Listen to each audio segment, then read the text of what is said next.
Hello my dear students. তো class 11-এর স্টুডেন্টরা বারবার বলছিলে যে তোমাদের জন্য একটু ক্লাস করি, তাই ক্লাস 11-এর আমরা আজকে ভেক্টর চ্যাপ্টারটা পড়ব। তো ভেক্টর চ্যাপ্টারটা পড়ার আগে ভেক্টরটা কোথায় আছে এটা একটু আমরা জেনে নিই। ভেক্টর হচ্ছে ইউনিট 2-তে, তোমাদের সিলেবাসের ইউনিট 2-তে দুটো চ্যাপ্টার আছে কাইনেমেটিক্সে, সেখানে ভেক্টর চ্যাপ্টারটা ইনক্লুডেড। মানে ভেক্টর হচ্ছে ফিজিক্সের মেকানিক্সের একটা পার্ট। মেকানিক্স হচ্ছে বলবিদ্যা, তার দুটো পার্ট, একটা হচ্ছে ডাইনামিক্স, আরেকটা হচ্ছে স্ট্যাটিক্স। অর্থাৎ একটা গতিবিদ্যা, একটা স্থিতিবিদ্যা। ডাইনামিক্সের মধ্যে দুটো পার্ট, একটা হচ্ছে কাইনেমেটিক্স, আরেকটা কাইনেটিক্স। এবারে কাইনেমেটিক্স এর মধ্যে দুটো পার্ট, একটা হচ্ছে 1D মোশন, আরেকটা হচ্ছে ভেক্টর। তো আজকে আমরা পড়ব ভেক্টর, এবং এটা ফিজিক্সের সবচেয়ে ইম্পর্টেন্ট পার্টও। এটার সাহায্যে তোমরা পরে যে কোনো ভেক্টরের যে ক্যালকুলেশন করবে সেগুলো খুব কাজে লাগবে, সেই জন্য এই চ্যাপ্টারটা খুব ভালোভাবে বোঝার দরকার আছে। তাহলে ভেক্টরটা একটু ভালোভাবে পড়তে হবে। মেকানিক্স মানে বলবিদ্যা, তাকে আমরা দুভাগে ভাগ করি, একটা হচ্ছে ডাইনামিক্স মানে গতিবিদ্যা, আর একটা স্ট্যাটিক্স মানে স্থিতিবিদ্যা। অর্থাৎ এখানে যে গতিশীল বস্তুগুলো তাদেরকে নিয়ে আলোচনা করা হয়, এখানে যে স্থির বস্তুগুলো তাদেরকে নিয়ে আলোচনা করা হয়। এরপর ডাইনামিক্স এর মধ্যে দুটো পার্ট, একটা কাইনেমেটিক্স, একটা কাইনেটিক্স। কাইনেমেটিক্স মানে হচ্ছে স্মৃতিবিজ্ঞান।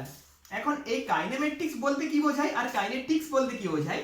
কাইনেমেটিক্স মানে হচ্ছে এখানে আমরা একটা গতিরই একটা পার্ট, অর্থাৎ এখানে আমরা গতিকে নিয়ে আলোচনা করব, কিন্তু এখানের গতিকে নিয়ে আলোচনা করার সময় যে গতির কারণটা হয়েছে সেটাকে নিয়ে আলোচনা করব না, শুধুমাত্র গতিকে নিয়ে আলোচনা করব। অর্থাৎ গতিটা তার মধ্যে কেন উৎপন্ন হলো এইসব ব্যাপারগুলো আসবে না। কিন্তু কাইনেটিক্স এখানে কি হবে, গতির কারণ অনুসন্ধান করব। এখানে বল এই ব্যাপারগুলো আসবে, এখানে ওইসব ব্যাপারগুলো আসবে না, এখানে শুধুমাত্র আমরা গতিকে নিয়ে আলোচনা করব, গতির কারণ অনুসন্ধান করব না। তাহলে আজকে আমরা পড়ব ভেক্টর। তো ভেক্টর বলতে কি বোঝায় তোমরা এগুলো পড়ে এসেছো ক্লাস 9 থেকেই, ভেক্টর মানে কি বোঝায়। যে আমাদের যে ফিজিক্যাল কোয়ান্টিটি গুলো আছে, ফিজিক্যাল কোয়ান্টিটি বা ভৌত রাশি, সেগুলোকে দুটো ভাগে ভাগ করা যায়। ফিজিক্যাল কোয়ান্টিটি বা ভৌত রাশি এগুলোকে দুটো ভাগে ভাগ করা যায়, একটা হচ্ছে স্কেলার, আরেকটা ভেক্টর, আরেকটা আছে টেন্সর। এটা পরে পড়বে, তোমাদের এইচএসসি সিলেবাসে নেই। তো মেইনলি দুটো পার্টে ভাগ করা হয়, একটা হচ্ছে স্কেলার আর একটা ভেক্টর, আর টেন্সরটা পরে পড়বে। স্কেলার মানে কি বোঝায়? যার মান আছে কিন্তু কোনো দিক নেই, আর যেটা স্কেলার অ্যালজেব্রা ফলো করে, স্কেলার অ্যালজেব্রা ফলো করবে। আর ভেক্টর মানে কি বোঝাবে? যার মান আছে, দিক আছে, এবং যেটা ভেক্টর অ্যালজেব্রা ফলো করবে, যেটা ফলো করবে ভেক্টর অ্যালজেব্রা। তাহলে আমাদের যে ফিজিক্যাল কোয়ান্টিটি বা ভৌত রাশিগুলো আছে তাদেরকে বেসিক্যালি আমরা দুটো ভাগে ভাগ করি, একটা হচ্ছে স্কেলার আর একটা ভেক্টর। এখন বলো যে ভৌত রাশি মানে কি বোঝায়, ফিজিক্যাল কোয়ান্টিটি কাকে বলে? ভৌত রাশি মানে কি বোঝায়? যাদেরকে আমরা মেজার করতে পারি, যাদেরকে আমরা মাপতে পারি, সেগুলোকে আমরা ভৌত রাশি বলি। তো কাদেরকে আমরা মাপতে পারি? দৈর্ঘ্য, ভর, সময়, সরণ, বেগ, প্রত্যেকটার একটা করে মান আছে, বা এদেরকে আমি মাপতে পারি। যখনই মাপতে পারবো তাদেরকে বলবো ভৌত রাশি। তাহলে মাপতে পারবো না এরকম কোনো রাশি কি আছে? অবশ্যই।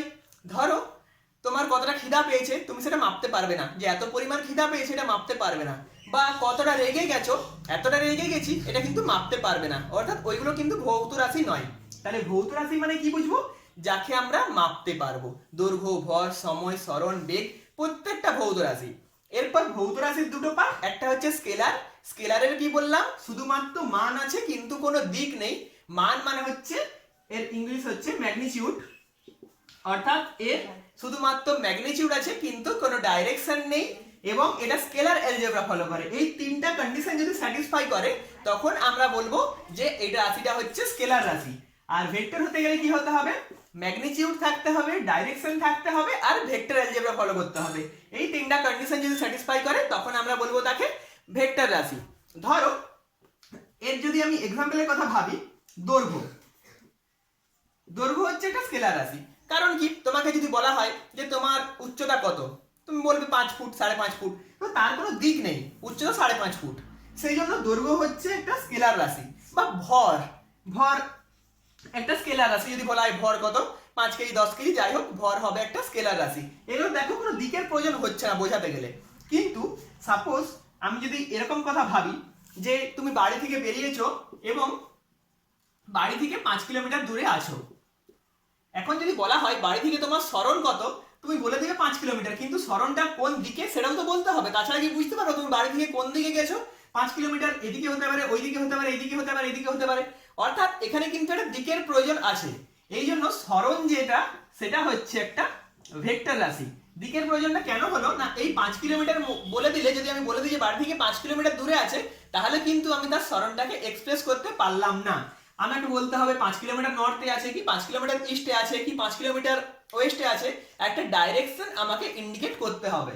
অর্থাৎ ভেক্টর মানে কি বুঝবো, যে মান থাকবে, একটা ডাইরেকশন থাকবে এবং ভেক্টর অ্যালজেব্রা ফলো করতে হবে। আরেকটা ব্যাপার আছে, মান আর দিক থাকলেই যে ভেক্টর, এরকম বলা যায় না। একটা ইম্পর্টেন্ট কোশ্চেন, যে মান আর দিক থাকলেই কি তাকে ভেক্টর রাশি বলা যাবে? এর উত্তর কিন্তু অবশ্যই না। মান দিকের সঙ্গে কিন্তু ভেক্টর অ্যালজেব্রাও ফলো করতে হবে। ভেক্টর অ্যালজেব্রা মানে কেমন আর স্কেলার অ্যালজেব্রা মানে কেমন? আমরা এতদিন ধরে যা যোগ বিয়োগ শিখে এসেছি সবই স্কেলার অ্যালজেব্রা। 5 যুক্ত 2 7, 7 যুক্ত 2 9, এগুলো সব স্কেলার অ্যালজেব্রা। কিন্তু ভেক্টর যখন করব, ভেক্টরে কিন্তু ওই 5 + 2 = 7 এরকম হবে না। ভেক্টর অ্যালজেব্রা স্পেশালি আলাদা করে তৈরি হয়েছে। এখন তুমি যদি কারেন্টের কথা ভাবো, প্রবাহ মাত্রা, প্রবাহ মাত্রার একটা ডাইরেকশন আছে। কিভাবে ডাইরেকশন আছে? এটা ক্লাস 10 এ পড়েছো, যে ধর এখানে একটা ব্যাটারিকে আমি রাখলাম, এর সঙ্গে যদি আমি একটা রেজিস্ট্যান্সকে যোগ করে দিই, তাহলে কি হবে, এর মধ্যে দিয়ে কারেন্ট প্রবাহিত হবে। এবং কারেন্টটা কোন দিকে প্রবাহিত হবে? প্লাস থেকে মাইনাসের দিকে। অর্থাৎ দেখো এখানে একটা কারেন্টের ডাইরেকশন আছে, প্লাস থেকে মাইনাসের দিকে কারেন্ট যাচ্ছে। তাহলে কি কারেন্ট ভেক্টর রাশি হবে? কারেন্ট কিন্তু ভেক্টর রাশি হবে না। কেন ভেক্টর রাশি হবে না? কারণ কারেন্ট ফলো করে স্কেলার অ্যালজেব্রা, অর্থাৎ কারেন্টও একটা স্কেলার রাশি। তাই এই কথাটাকে খেয়াল রাখবে যে মান আর দিক থাকলেই কিন্তু তাকে ভেক্টর রাশি বলা যাবে না। ভেক্টর রাশি হতে গেলে তাকে ভেক্টর অ্যালজেব্রা ফলো করতে হবে। তার প্রকৃত ব্যতিক্রম হচ্ছে কারেন্ট। যে দেখো এখানে মান আছে, দিক আছে, অথচ এটা স্কেলার রাশি। ভেক্টর অ্যালজেব্রা ফলো করে না বলে। কারণ কারেন্টের ক্ষেত্রে আমরা ডাইরেক্টলি যোগ করি, কারেন্টের ক্ষেত্রে কোনো ভেক্টর অ্যালজেব্রা কাজে লাগাই না। আর টেনসারটা পরে পড়বে, যদি দরকার হয় তাহলে কমেন্ট করে বলো, আমি বুঝিয়ে দেব।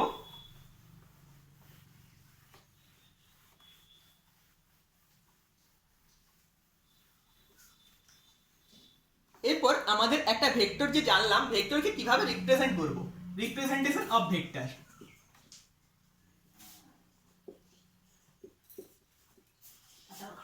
রিপ্রেজেন্টেশন অফ ভেক্টর, কিভাবে ভেক্টরকে রিপ্রেজেন্ট করব? ধরো আমি যদি সরল ভেক্টরের কথাই ভাবি, এ ভেক্টর এ পয়েন্ট থেকে বি পয়েন্টে গেল, এ পয়েন্ট থেকে বি পয়েন্টে কেউ একজন গেল, তো একটা সরণ হয়েছে। কি বললাম? সরণ এর মান আছে, প্লাস দিক আছে, কোন দিকে সেটা বোঝাতে হবে। তাহলে এটা হচ্ছে এ পয়েন্ট, মানে এখান থেকে তার জার্নি স্টার্ট করেছে, বি পয়েন্টে গিয়ে তার জার্নি শেষ করেছে। তাহলে এ পয়েন্টটাকে আমি কি বলতে পারি? আদি বিন্দু। আদি মানে যেখান থেকে স্টার্ট করেছে, আর যেখানে যে শেষ করেছে এটাকে কি বলতে পারি? অন্তিম বিন্দু। এখানে এসে শেষ হয়েছে। এখন এটার ভেক্টর বোঝাবার জন্য কি করা হয়? এখানে একটা অ্যারো দেওয়া হয়। অ্যারো দিয়ে দেওয়ার মানে হলো এটা ভেক্টর বোঝাচ্ছে যে এ থেকে বি এর দিকে, এ থেকে বি এর দিকে বোঝাবার জন্য একটা অ্যারো দেওয়া হচ্ছে। এই আদি বিন্দুকে বলা হয় ইংলিশে ইনিশিয়াল পয়েন্ট বা টেল, আর অন্তিম বিন্দুকে বলা হয় টার্মিনাল পয়েন্ট বা হেড। তাহলে এটা হেড, এটা টেল, এটা আদি বিন্দু, এটা অন্তিম বিন্দু। তো এর যদি মানটা, সাপোজ সরণটা হয়েছে 5 কিলোমিটার, তাকে যদি আমি আর দ্বারা রিপ্রেজেন্ট করি, শুধু আর দ্বারা লিখলে হবে না, কিভাবে লিখতে হবে? আর এর মাথায় একটা অ্যারো। অর্থাৎ ভেক্টরকে যদি আমি প্রকাশ করতে চাই, তাহলে এরকম ভাবে প্রকাশ করতে পারি যে এ বি এই দৈর্ঘ্যটা তার মাথায় তীর চিহ্ন, এ বির মান যদি আমি জানি তখন আমি এ বিকে বলতে পারি আর তার মাথায় তীর চিহ্ন। অর্থাৎ ভেক্টরকে বোঝাতে গেলে কি করতে হবে, রাশিটাকে লিখতে হবে এবং তার মাথায় একটা অ্যারো দিতে হবে। কিন্তু ম্যাক্সিমাম বুকে এই অ্যারোগুলো ফলো করা হয় না, একটা অন্য স্টাইল ফলো করা হয়। এটাকে বোল্ড হিসাবে লেখা হয়, মানে মোটা করে লেখা হয়। নর্মাল যেগুলো লেখা হবে তার চেয়ে মোটা করে লেখা হবে, তখনও কিন্তু বুঝে নিতে হবে এটা ভেক্টর রাশি। যখন বোল্ড করে লেখা হবে তখন এটাকে বোঝানো হবে ভেক্টর রাশি। অর্থাৎ ভেক্টর রাশি বোঝাবার জন্য হয় মাথায় অ্যারো দেওয়া হবে বা বোল্ড লেখা হবে। বোল্ড দেখবে কম্পিউটারে একটা অপশন আছে, যখন এমএস ওয়ার্ড তোমরা যদি কেউ শিখেছো সেখানে বোল্ড বলে একটা অপশন আছে, সেখান থেকে দেখবে যে বোল্ড একটা অপশন আছে, সেখানে যে এরকম ভাবে ভেক্টরকে বোল্ড আকারেও লেখা যেতে পারে। তাহলে একটা ভেক্টরকে রিপ্রেজেন্ট আমি কিভাবে করব, যে এটা আদি বিন্দু, এটা অন্তিম বিন্দু, আদি থেকে অন্তিম, যেমন ভাবে আমরা একটা সরলরেখাকে রিপ্রেজেন্ট করি যে এ বি, এইটা সরলরেখা হতো যদি স্কেলার হতো, কিন্তু ভেক্টর হতে গেলে কি হতে হবে, এ বি তার মাথায় অ্যারো, আর এর মানটা যদি আর হয় আর তার মাথায় অ্যারো। এটা হচ্ছে একদম ভেক্টরের ম্যাগনিটিউড আর ডাইরেকশন দুটোকেই বোঝাচ্ছে। এই টার্মটা ইন্ডিকেট করছে ম্যাগনিটিউড আর এই অ্যারোটা ইন্ডিকেট করছে ডাইরেকশন। এখন যদি আমি শুধু ম্যাগনিটিউডটা চাই, যে ম্যাগনিটিউড অফ এবি ভেক্টর বা magnitude of R vector, magnitude মানে হচ্ছে মান, এবি ভেক্টরের মান বা আর ভেক্টরের মান, সেটাকে কিভাবে লেখা হয়, mod of AB vector. Mod of AB vector মানে করে দিলাম, মানে কি শুধুমাত্র আমি মানটা নিলাম। এটা ক্যালকুলেশনের সুবিধার্থে নেওয়া হয়, ম্যাথমেটিক্যাল ক্যালকুলেশনের সুবিধার্থে। তো ধরো একটা কোনো ভেক্টর তার ডাইরেকশন না নিয়ে শুধু আমি ম্যাথমেটিক্যাল যে নিউমেরিক্যাল ভ্যালুটা আছে সেটা নিয়ে ক্যালকুলেশন করতে চাইছি, তখন মড অফ বা ম্যাগনিটিউড অফ এবি ভেক্টর। তার মানে কি হবে, ম্যাগনিটিউড অফ আর ভেক্টর বা মড অফ আর ভেক্টর মানে কি হয়ে যাবে, শুধুমাত্র আর, যে আমি শুধুমাত্র মানটা নিয়েছি। তাহলে ম্যাগনিটিউড মানে বোঝা যাবে যে শুধুমাত্র আমি মানটা নিয়েছি। আর যদি একদম ম্যাগনিটিউড না লিখে ম্যাগনিটিউডের পরেও মাথায় অ্যারো থাকে, তখন আমি বুঝবো যে ভেক্টর টার্মকে লিখেছি। তাহলে বোঝা যাচ্ছে যে কিভাবে আমরা একটা ভেক্টরকে রিপ্রেজেন্ট করব। নেক্সট আমরা পড়ব যে বিভিন্ন টাইপের ভেক্টরগুলো আছে সেগুলো সম্বন্ধে, ডিফারেন্ট ফ্যাক্ট অ্যাবাউট ভেক্টরস।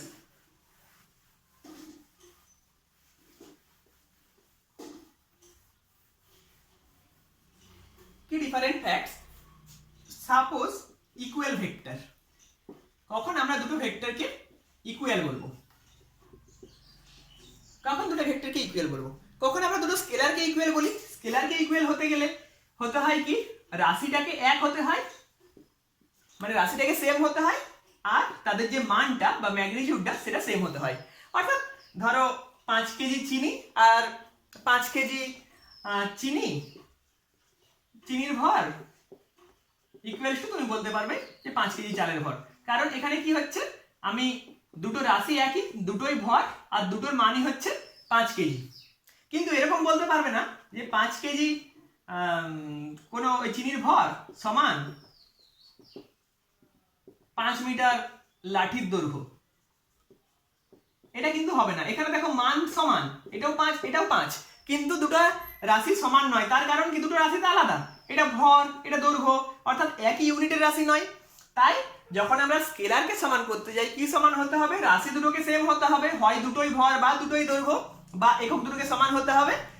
একক দুটো সমান হলে হবে যে কেজি কেজি বা মিটার মিটার, এবং তাদের মানটা সমান হতে হবে, তখন আমরা বলতে পারবো যে দুটো স্কেলার রাশি ইকুয়াল। তাহলে ভেক্টর রাশিকে ইকুয়াল হতে গেলে কি হতে হবে না, ভেক্টরের জন্য আরেকটা কন্ডিশন আছে রাশি মান ছাড়াও, সেটা কি, ডাইরেকশন। তাহলে ভেক্টর রাশিকে ইকুয়াল হতে গেলে রাশি মানের সঙ্গে সঙ্গে দিকটাকেও একই হতে হবে। তাহলে তখনই আমরা দুটো ভেক্টরকে ইকুয়াল বলবো, যে সেম রাশি সেম মান আর সেম ডাইরেকশন যখন হবে, তখন আমরা দুটো ভেক্টরকে বলবো ইকুয়াল। একটা যদি আমি গ্রাফিক্যালি রিপ্রেজেন্ট করি তাহলেই বুঝতে পারবে। ধরো এটা একটা ভেক্টর, এটা একটা ভেক্টর, এটা একটা ভেক্টর, সবগুলোর দৈর্ঘ্য সেম। তাহলে এটাকে আমি সাপোজ লিখছি এ দিয়ে, এটাকে লিখছি বি দ্বারা, এটাকে লিখছি সি দ্বারা। তাহলে এখানে কি হচ্ছে দেখো, এইটা আর এইটার কথা যদি আমি ভাবি, দেখো দুটো দৈর্ঘ্য একই এবং দুটো একই ডাইরেকশনে যাচ্ছে। কি করে একই ডাইরেকশনে যাচ্ছে, সমান্তরাল, তো সমান্তরাল মানে আমি একই ডাইরেকশন বলতে পারি। তাহলে দুটো একই ডাইরেকশনে যাচ্ছে এবং দুটোর ভ্যালু সমান, তাহলে আমি এখান থেকে বলতে পারি যে ইকুয়াল ভেক্টর হচ্ছে A and B. A and B হচ্ছে ইকুয়াল ভেক্টর। কিন্তু যদি সি এর কথা ভাবি, সি কি হচ্ছে, বিপরীত ডাইরেকশনে যাচ্ছে, সি এই বরাবর যাচ্ছে, অর্থাৎ সি ভেক্টর কিন্তু সমান নয়। সি এর মানটা যদিও সমান, কিন্তু সি এর ডাইরেকশনটা যেহেতু জাস্ট অপোজিট, তাই আমি বলতে পারবো না যে এ ভেক্টর আর সি ভেক্টর ইকুয়াল। তাহলে ইকুয়াল ভেক্টর হতে গেলে কি হতে হবে, তার ভ্যালু সমান হতে হবে, তার ডাইরেকশন সমান হতে হবে, তবেই আমরা দুটো ভেক্টরকে বলতে পারবো ইকুয়াল ভেক্টর। তাহলে এই দুটো ভেক্টরকে কি বলবো, এই দুটো ভেক্টরকে বলা হয় বিপরীত ভেক্টর বা opposite vector. Opposite vector, opposite vector মানে তাহলে কি হবে না, একই ভ্যালু হতে হবে কিন্তু ডাইরেকশনটা হতে হবে জাস্ট অপোজিট। অর্থাৎ এ ভেক্টর আর সি ভেক্টর এরা হবে কি পরস্পরের অপোজিট ভেক্টর, বি ভেক্টর আর সি ভেক্টর পরস্পরের অপোজিট ভেক্টর। তাহলে আমি বলতে পারবো যে vector C equals to minus of A vector. অর্থাৎ এটা যদি এ ভেক্টর হয় এটা হয়ে যাবে মাইনাস অফ এ ভেক্টর, এটা যদি বি ভেক্টর হয় এটা হয়ে যাবে মাইনাস অফ বি ভেক্টর। মানে অপোজিট ভেক্টর হয়ে গেলে আমি শুধুমাত্র একটা মাইনাস সিম্বল দিয়ে দিতেও পারি। সাপোজ এই ভেক্টরটা হচ্ছে এ ভেক্টর, তো এই ভেক্টরটা হবে মাইনাস এ ভেক্টর, জাস্ট আমি ডাইরেকশনটাকে চেঞ্জ করেছি। অর্থাৎ ডাইরেকশন যদি চেঞ্জ করতে হয় ভেক্টরের, তাহলে আমি একটা মাইনাস সিম্বল সামনে দিয়ে দেবো, সামনে একটা মাইনাস সিম্বল দিয়ে দিলে ভেক্টরের ডাইরেকশন কিন্তু চেঞ্জ হয়ে যাবে, তখন ভেক্টরটা হয়ে যাবে অপোজিট ভেক্টর। তাহলে ইকুয়াল ভেক্টর মানে বোঝা গেল যে যেই ভেক্টরগুলো সেম কোয়ান্টিটি এবং যাদের magnitude same, direction same. Opposite vector মানে বোঝা গেল যে ডাইরেকশনটা জাস্ট অপোজিট কিন্তু ম্যাগনিটিউডটা বা ভ্যালুটা সেম। নেক্সট হচ্ছে collinear vector. Collinear vector, collinear vector মানে হচ্ছে এক রেখীয় ভেক্টর। অর্থাৎ এ বি সি এই তিনটা দেখো, তিনটাই এক রেখীয় বা প্যারালাল। প্যারালাল মানে এক রেখীয়, এর সঙ্গে যদি আমি এইদিকে আরেকটা ভেক্টর দিই এটাও কিন্তু এক রেখীয় ভেক্টর হয়ে যাবে, এদিকে যদি আরেকটা ভেক্টর দিয়ে দিই এটাও এক রেখীয় ভেক্টর হয়ে যাবে। অর্থাৎ এ বি সি, এটাকে যদি ধরি আমি ডি, এটাকে যদি ধরি আমি ই, এই সবগুলোই হয়ে যাবে এক রেখীয় ভেক্টর। কিন্তু যদি আরেকটা এই বরাবর ভেক্টর দিয়ে দিই এফ, এ কিন্তু এক রেখীয় ভেক্টর নয়, দেখো এর ডাইরেকশনটা আলাদা, এইগুলো সব সমান্তরাল ছিল সেই জন্য এক রেখীয় ছিল, এর ডাইরেকশন যেহেতু চেঞ্জ হয়ে গেছে তাই এটা আর এক রেখীয় ভেক্টর নেই। তাহলে কোলিনিয়ার মানে হবে প্যারালাল ভেক্টর বা এক রেখীয় ভেক্টর। নেক্সট হচ্ছে কোপ্ল্যানার ভেক্টর। কোপ্ল্যানার মানে হচ্ছে একতলীয়, একতলীয় ভেক্টর। একতলীয় ভেক্টর মানে হচ্ছে একটা তলেই থাকবে বা একটা প্লেনে থাকবে, তখন তাকে বলবো আমরা কোপ্ল্যানার ভেক্টর। এই সব ভেক্টরগুলোই কিন্তু একটা প্লেনে আছে, একদম A B C D E F পর্যন্ত। এফ ভেক্টরটাও কিন্তু একটা প্লেনে আছে। কোন প্লেনে আছে? সবগুলোই বোর্ডের প্লেনে আছে। এখন এরকম যদি একটা কোনো ভেক্টর আসে যে বোর্ডের প্লেনের সঙ্গে লম্ব হবে বা কোনো অ্যাঙ্গেলে, তখন সেটা কোপ্ল্যানার ভেক্টর হবে না। তাহলে কোপ্ল্যানার মানে কি হবে? সব একটা প্লেনের মধ্যেই থাকবে। যখনই একটা প্লেনের মধ্যেই থাকবে তখন সেটাকে বলা হবে কোপ্ল্যানার ভেক্টর। আরেকটা হয় কনকারেন্ট ভেক্টর।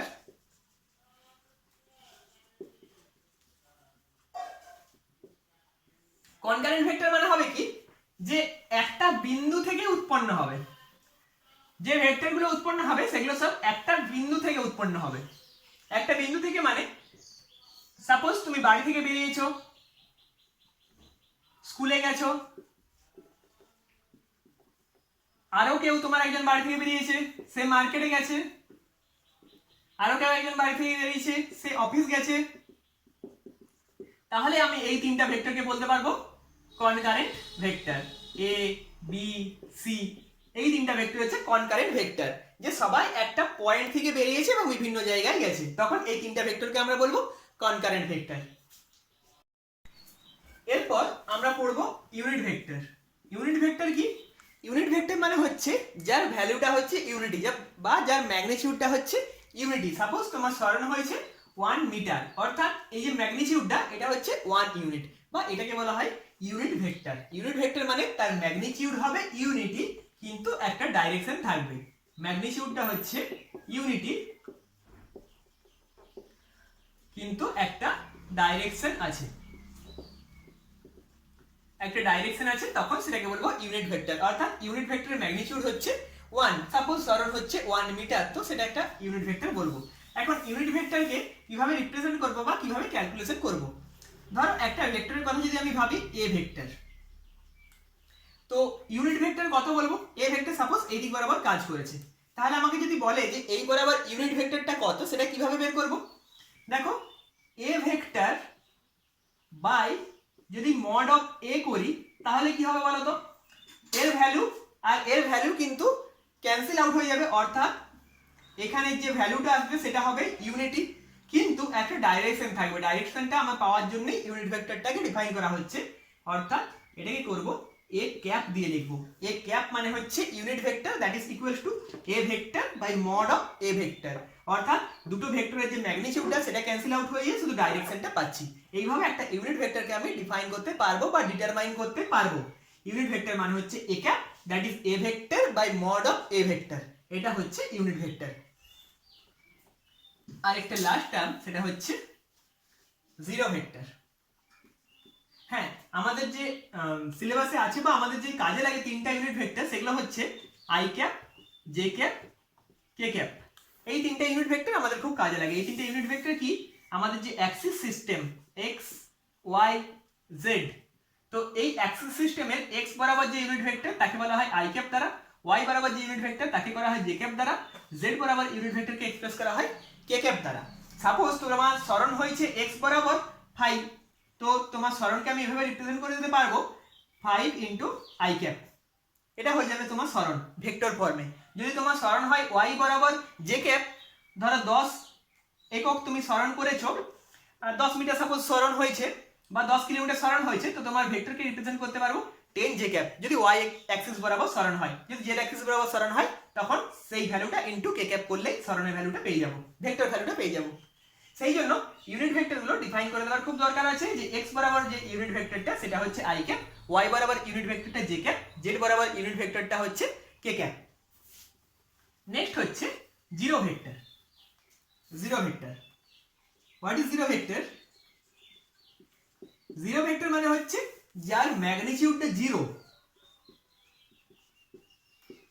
যার ম্যাগনিটিউডটা জিরো কিন্তু একটা ডাইরেকশন আছে। এটা কেমন কথা, ম্যাগনিটিউড জিরো হচ্ছে ডাইরেকশন আছে, মানে যে ভেক্টরের মানটা শূন্য কিন্তু একটা ডাইরেকশন আছে, এটা কি বাস্তবে সম্ভব? অবশ্যই। দেখো, ধরো তুমি গ্রাউন্ড থেকে একটা বলকে উপরের দিকে ছুড়ে দিয়েছো, একদম যদি অন্তিম বিন্দুটার কথা ভাবি, বেগটা আস্তে আস্তে কমতে থাকবে, একদম অন্তিম বিন্দুতে যে বেগ কত হয়ে যাবে, জিরো, এখানে আসবে বেগ জিরো হয়ে যাবে। বলটা যখনই ছুড়বে এই পয়েন্টে যে বেগ হবে শূন্য, কিন্তু কি চাইবে বলটা ওই পয়েন্ট থেকে আবার নিচের দিকে নেমে আসতে, অর্থাৎ এই পয়েন্ট থেকে সে যখন নিচের দিকে নেমে আসবে, এই যে অন্তিম বিন্দুর যে বেগটা এর ভ্যালুটা জিরো হলেও তার ডাইরেকশন একটা আছে, তার ডাইরেকশন কোনটা, একদম নিচের দিকে।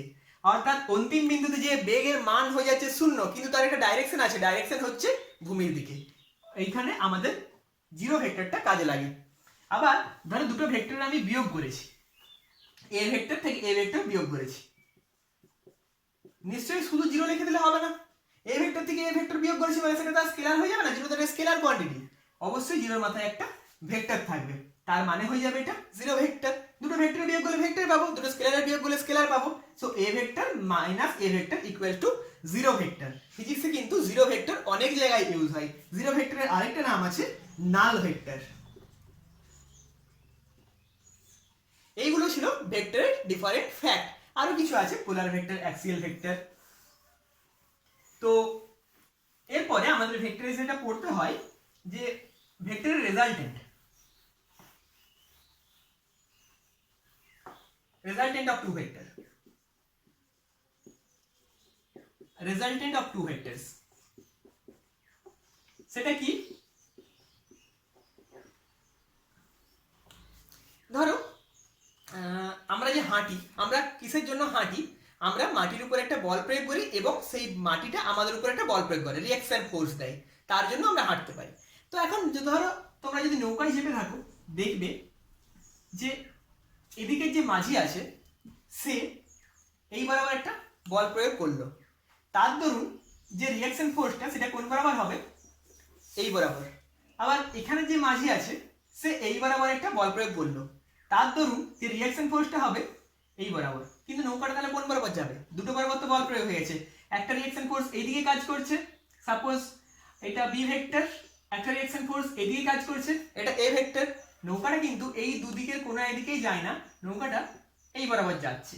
তাহলে দুটো ভেক্টরের সংমিশ্রণের ফলে যেই বরাবর আলটিমেট ভেক্টরটা কাজ করছে সেই ভেক্টরটাকে বলা হয় রেজাল্টেন্ট ভেক্টর। অর্থাৎ নৌকাটায় এই মাঝিটা এই বরাবর বল প্রয়োগ করেছে, তার দরুন রিয়াকশন ফোর্স এইদিকে, তাহলে নৌকাটার এইদিকে যাওয়া উচিত ছিল, কিন্তু এই মাঝিটা কি করেছে, এই দিক দিয়ে একটা বল প্রয়োগ করেছে, রিয়াকশন ফোর্স ওই দিকে কাজ করছে। অর্থাৎ নৌকাটা তাহলে এ আর বি কোনো দিকেই গেল না, নৌকাটা গেল এই বরাবর। এইটাকে তখন বলবো আমরা রেজাল্টেন্ট ভেক্টর। তাহলে C vector it is called as resultant vector, এবং C vector equals to A vector plus B vector. C কে আমরা এইভাবে রিপ্রেজেন্ট করতে পারি, C vector equals to A vector plus B vector. এখন এটা হচ্ছে ভেক্টরের যোগ, এটা যদি স্কেলার হতো, সাপোজ এই বরাবর আমি 2 নিউটন বল প্রয়োগ করেছি, এই বরাবর 3 নিউটন বল প্রয়োগ করেছি, আমি বলে দিতে পারতাম যে এই বরাবর 5 নিউটন বল প্রয়োগ করেছি যদি বলটা স্কেলার রাশি হতো। যদি 2 কেজি ভর প্লাস 3 কেজি ভর বলে, আমি বলে দিতে পারবো যে এটা 5 কেজি ভর, কারণ এটা স্কেলার রাশি।